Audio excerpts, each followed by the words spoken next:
Salutations world, this is Don151 and Mekkah, Hi. and we are presenting to you Chapter 12, my Fire Emblem 6 hard mode 0% growth playthrough. We're gonna start Chapter 12 where we left off at Chapter 11 by introducing our new hero, Echidna. Heroes can use both swords and axes, which makes them pretty flexible, and that's very nice, especially when you're as fast as Echidna is, because she has 18 speed as well as 13 strength to back it up. Unfortunately, Echidna, there's a lot of weapons that weigh her down because her constitution is so low. Like a lot of X-types, they just weigh her down, but she can still double a lot of generic enemies. So she's kind of flexible, but she's no Rutger.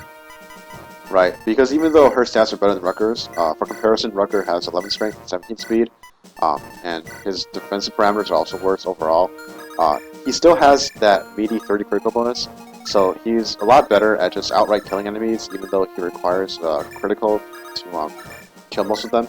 And against bosses, obviously, he relies on his augmented critical chances to slaughter them. So you might notice from the beginning of this chapter here that one of the gimmicks of this map is our army is divided into two parties, one on the left containing Roy, and a smaller one on the right containing units like Astore and Saul. And so you might guess that the main purpose of our group on the right is just to raid that chest room to the north. And so that's why Saul's carrying a chest key and a couple door keys. But we can still loop most of our units around to help our main group out at the very end of the chapter. So you can watch out for that. Right now, Shin is promoting with that Orion's Bolt that we got last chapter, and he gets kind of a goofy outfit with it. Shin's promotion bonus is very important. Probably the most important ones are the +2 speed, that lets him double up enemies, and the +2 movement, that gives him 8 movement. And this is not visible, but he also gains the ability to use swords with only E rank. And that's actually very disappointing, because sometimes you might want Shin to fight on enemy phase, but right now we just have to resort to other units to do that, and just stick Shin to what he's good at with the bows. Yeah, if you really want Shin to tickle an enemy on enemy phase, you can elect to equip an Iron Sword. But if you actually want him to kill stuff, just kind of stay away from the swords, because as we pointed out a couple of chapters ago, it's 50 weapon EXP for weapon rank, so it'll take forever to get him to even be able to use steel swords, and it's just not worth it. Now, the group that we have on the left, their main goal is to basically advance Roy throughout that winding corridor into the throne room. And there we have to face the boss, who has a bit of, I think, multiple personality disorder, because he's changed identity at least twice. But now the boss is a constant unit, and he is a unit class that we haven't seen yet. He is considered a Manakete, which is a recurring theme in the Fire Emblem series. A Manakete is basically a unit that's a dragon who takes the form of a human, but when you fight him, he transforms into a dragon. And that means he's very tough, but we have the tools capable of defeating him very expressly, as we'll show later on. Okay, during this last enemy phase, there were two long-range things happening. One of them was Eclipse, which is not a threat to anyone or anything except Don's OCD about even numbers and everything, because Eclipse is very inaccurate, and if it does hit, it reduces the unit to 1 HP, so it would be dangerous if it could hit anything, but it missed Lalum, so it's whatever. But the Sleep Staff, on the other hand, is pretty much run-ending if it hits. Yeah. So, in this game, there are 3 different kinds of status staves. There's the Sleep, the Berserk, and the Silent staves. We'll cover the other 2 staves later on as they appear in the playthrough. The Sleep staff, as the name suggests, puts a unit to sleep. And so, the duration of all status in this game is 5 turns. So if a unit falls asleep for 5 turns, he can't do anything for that duration. And since most of our chapters take around 5 turns to complete, that means that any unit that gets put to sleep is just useless for the remainder of the map. They might as well have been killed, pretty much. So we obviously don't want that to happen, and there are 2 ways to circumvent status staffs. One is to treat them as they appear with a staff of our own called the Restore staff. I don't actually think we have a Restore staff right now, but in any case, the drawback to using that is we have to occupy the player phase action of one of our staff users, and the Restore staff is also only a 1-range staff, so basically our staff users have to walk up right next to the afflicted unit and cure him of his adverse status. The other way to deal with status status is just to dodge them. That's much easier, and we don't have to devote many resources to doing that. So the way we can more reliably dodge status in this game is basically to make the enemy target units with decent resistance stats, because staff accuracy is calculated mostly taking into account the user's magic stat and the target's resistance stat. That's the dominant factor in the equation. So Echidna's resistance stat is not very high, but enemy priests in this game also don't have very high magic stats.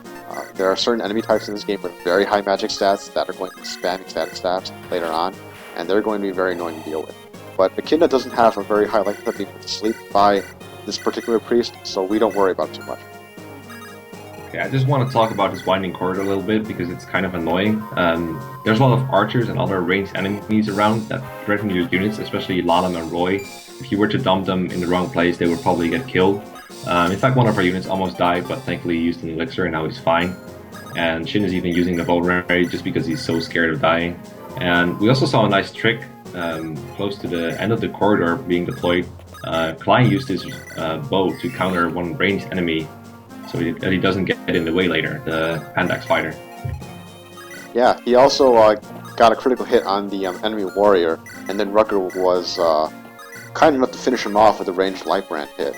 So now that two of the enemies are gone, Rutger has no problem dispatching two of these remaining enemies who don't have hand axes, and so therefore are forced to confront his wrath from one range. And so with only this one remaining hand axe fighter, we pretty much got that group clear, and we can kind of ignore him for the rest of the map.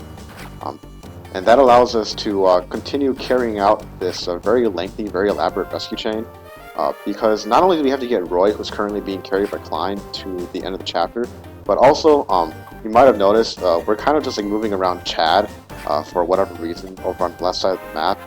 There are a couple chests there, but he's nowhere near them.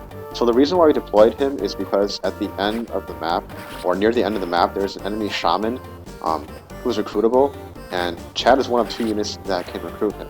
So the enemy shaman, his name is Ray, and you might think that because he's an enemy, he might be a good unit because he gets hardware bonuses, but he actually does not get hardware bonuses in this game. And the reason for that has something to do with the way that his unit is loaded into the chapter. But because we're recruiting all units, we need to recruit him. He also comes with a very interesting dark magic tome, the Nosferatu tome, that we're going to be employing later on.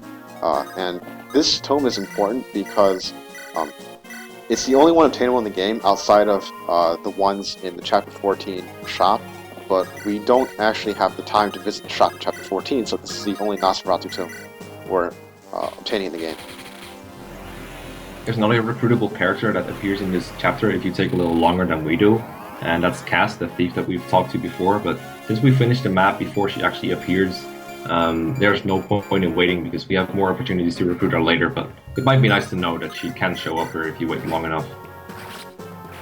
Tate is promoted, so this is a pretty big chapter so far because Shin has reached promotion and Tate has joined him in that company. So Tate's stats are actually very close to Shin's. Like, they had the same strength. She's slightly faster, but her constitution is also less, so it somewhat balances out. They even have very similar defensive parameters, so they're very close in that respect. But Tate's offense is actually a lot worse than Shin's, just because she can't use bows.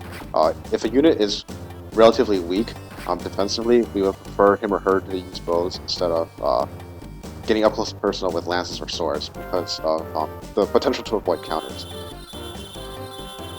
Okay, so last stretch of the chapter, we shielded Lalem from the hand axe fighter, and we had one more sleep staff to dodge. And now we can actually rescue chain our way to victory, which is pretty impressive. Yeah, Roy covers a lot of ground on this final turn. And Rutger, of course, has no problem dispatching this enemy mana keep, because enemy mana keys are weak to the weapon that Rutger has equipped, the Wyrmslayer. A common strategy that a lot of players actually use for this boss is to have Rutger or Deke in a gross playthrough with a Durandal, which requires very little amount of strength to one-hit KO the boss, because Durandal has huge might, it has a strength bonus, and it also has effective damage. The reason why I didn't use it here is because I was afraid I would have needed all 20 uses of it later on in the playthrough, and because I can kill the boss with a Wyrmslayer, albeit a bit more riskily, I might as well, do that, because I didn't know at this point in the playthrough what to expect later on. So that's Chapter 12, completed in 5 turns. We will see you next time. Bye.